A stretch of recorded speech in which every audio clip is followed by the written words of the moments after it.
Have you ever looked at someone you used to admire and think, oh no, not them too, I mean like, whoa.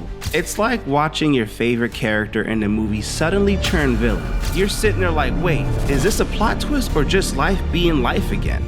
We're talking about people so iconic, so successful, so wildly unbothered, they feel almost immortal. They walk red carpets, they give keynote speeches, they drop motivational quotes on Instagram that make you want to go run through a wall or something like that. And then bam, the internet drops the receipts.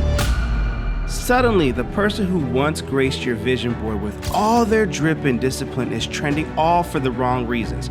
Your phone buzzes, your jaw drops, your group chat is in shambles, and everyone is just sharing all these Instagram posts. Yeah, today we're talking about Diddy. Yeah, Brother Love, Mr. Bad Boy for Life, Mr. Take That, Take That, Take That, Take That. But let's get this straight. This isn't a gossip session, okay? I'm not here with a bullhorn and just speaking out loud or with my mic or anything like that. I mean, yeah, let's be real. A little tea never hurt nobody, but this isn't about tea. This is about truth. Because this scandal, like so many others, shines a light on something bigger. Not just about him, but about us. What does this reveal about the idols we secretly serve? The ones we defend, the ones we excuse, the ones we practically worship without even realizing it. If you're new here, welcome. I'm Nathan. Around here, I like to talk truth with a little bit of soul and a little bit of side of, just kind of reacting to what's going on. So now that you know what we do, let's go ahead and kick off your shoes, grab a snack, hit that subscribe button, and let's take a ride that might just check your heart and make you laugh a little bit.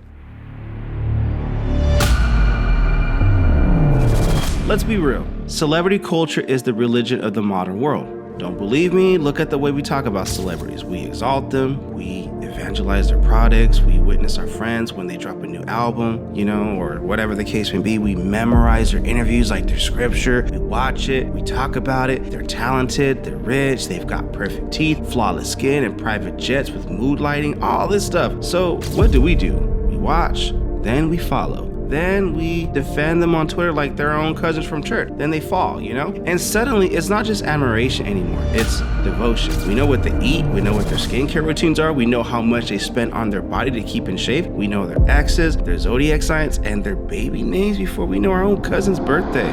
But here's a twist. We think it's harmless. We think it's, I'm just a fan. It's fun. Until the headlines drop. In the last few minutes, the jury in the sex trafficking trial of the music mogul Sean Diddy Combs has reached a partial verdict. Until the mask slips, until the brand turns back into a broken human. Diddy, for example, wasn't just a rapper, he was a mogul. A whole blueprint, a whole take that. He built Bad Boy into a lifestyle, turned parties into platforms, made black excellence look unapologetically luxurious. He was that guy. But behind that Ciroc sponsor smile, there were shadows. And now those shadows are being dragged into the light. We're not here to decide guilt or innocent, that's for the courts. But what we could talk about is this. Why do we feel so disoriented when people fall? Why does it feel like our foundation cracked? Because maybe, just maybe, we weren't just entertained by these people, we were invested.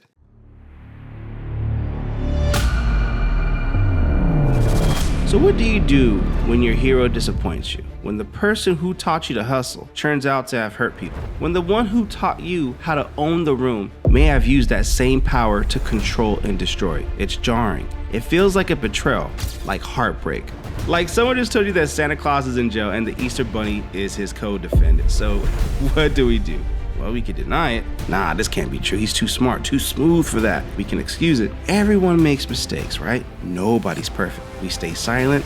Group chats go dead. Nobody wants to touch it. Nobody wants to take that. But the truth is, this is not new. It happened with R. Kelly. It happened with Ye. It happened with Ellen, with pastors, with YouTubers, with influencers who seemed like they got it until they didn't. And each time we feel that sting, that internal confusion, the question gnawing at the edges of our comfort. Why did I trust this person so much? Why did I tie my identity to theirs?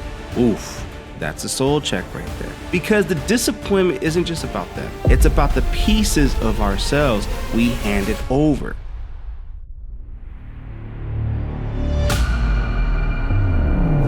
Let's take a moment and get real. Idolatry isn't just ancient stuff. It's not golden cows and smoke rituals and weird chants. It's a heart posture. It's what happens when you give someone or something a seat on the throne of your life. It's what happens when you're confident, your choices, your direction are being quietly dictated by someone else's image. Now, I know that sounds like Sunday school lesson that you may or may not be trying to hear all that, but let me break it down like this. Modern day idolatry looks like this. Letting a celebrity define your definition of success. Excusing toxic behavior because they're just misunderstood. Copying your lifestyle and values even when it clashes with your own. Feeling defensive because it feels like an attack on you. Sound familiar? Look, I'm not judging. I've been there. There are people I follow so closely that I almost forgot to follow myself. But let's be honest, social media doesn't help either. We're constantly fed images of perfection, of curated success, of highlight reels and aesthetic lives that make us feel like maybe I'm behind. And when that person falls, we don't just feel shocked, we feel personally exposed because we didn't just follow them, we built on them.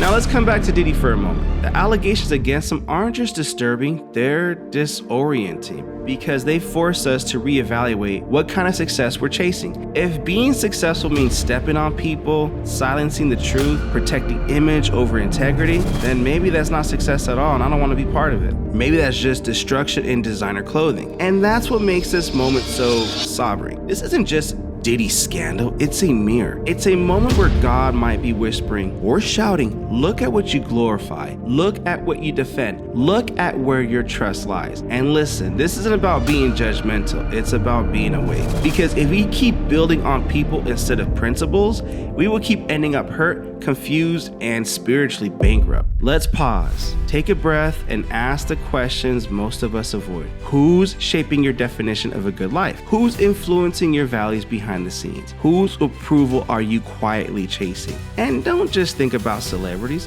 think about influencers, bosses, think about spiritual leaders, think about you even, your public image, your curated feed. I mean, those algorithms on social media are no joke. If we're not careful, we'll serve idols that don't even realize are idols. And here's what I've learned.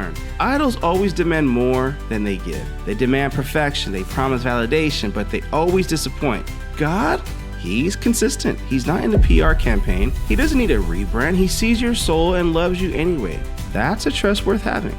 So how do we break free? How do we reclaim our souls from a culture obsessed with image? Well, here's where we start. Check your influences. Who are you giving your attention to? What voices are shaping your worldview? Get quiet and honest. Journal. Pray, reflect, ask, what am I clinging to that can't actually carry me? Shift your loyalty. Anchor yourself in truth, not trends, values over vibes. Guard your heart, not in a bitter way, but in a wise way. People are people. They will fail, but you don't have to fail with them. Laugh a little, cry a little, then grow. Growth isn't linear, but it is possible.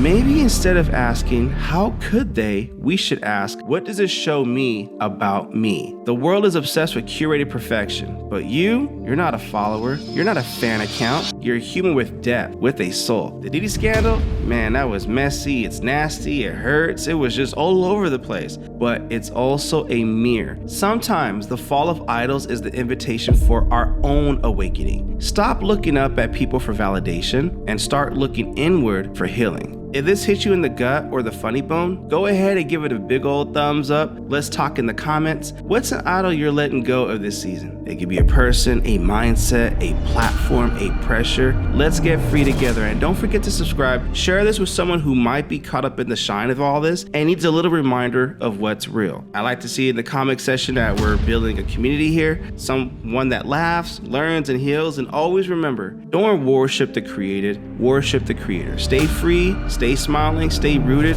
and hope to see you on the next upload.